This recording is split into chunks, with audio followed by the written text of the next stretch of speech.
Ma famille n'a jamais fait attention à moi mais maintenant que j'ai réussi ils veulent tout me prendre. À la maison personne n'a jamais fait attention à moi alors je suis parti sans prévenir, sans laisser de mots, sans même vérifier si quelqu'un m'avait vu.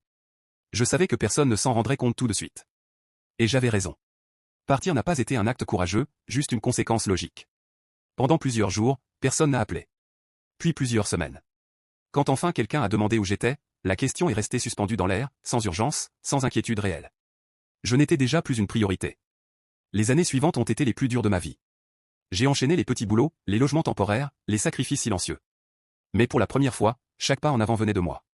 Je construisais quelque chose, lentement, sans aide, sans soutien, mais avec une détermination que je ne me connaissais pas.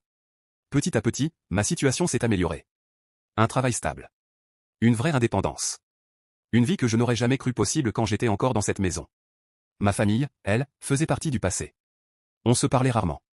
Des messages courts. Poliment distants. Rien de plus.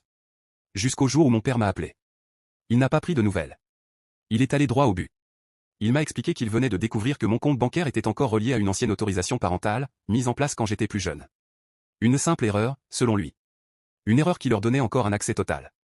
Au début, j'ai cru à une mauvaise blague. Puis il a commencé à parler d'argent. De ce que je pouvais faire pour eux. De ce qu'ils avaient déjà repéré. Une voiture. Des voyages.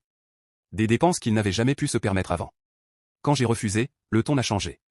Ils ont commencé à me rappeler tout ce qu'ils estimaient m'avoir donné. À dire que je leur devais bien ça. Que sans eux, je ne serais rien. Puis les menaces sont arrivées. Ils disaient qu'ils pouvaient tout prendre. Que si je tentais de bloquer quoi que ce soit, ils videraient le compte avant même que je comprenne ce qui se passait. Il avait raison, je ne pouvais rien faire alors j'ai cédé. J'ai payé ce qu'ils demandaient, voiture vacances, pour la première fois ma famille ne pouvait plus se passer de moi mais ils ne me parlaient jamais de moi.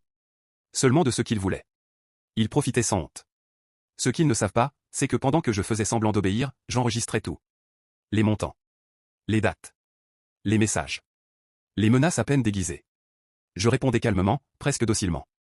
Mais je savais que je ne pouvais pas laisser ça passer, j'avais travaillé toute ma vie pour avoir ce que j'avais et eux ne méritaient pas un centime de mon travail. Je transmettais tout à mon avocat, il me disait d'attendre tant que je pouvais car plus le temps passait plus leur cas s'aggravait, je n'allais avoir aucune pitié pour eux et je le savais bien, j'allais avoir l'occasion de les détruire une bonne fois pour toutes.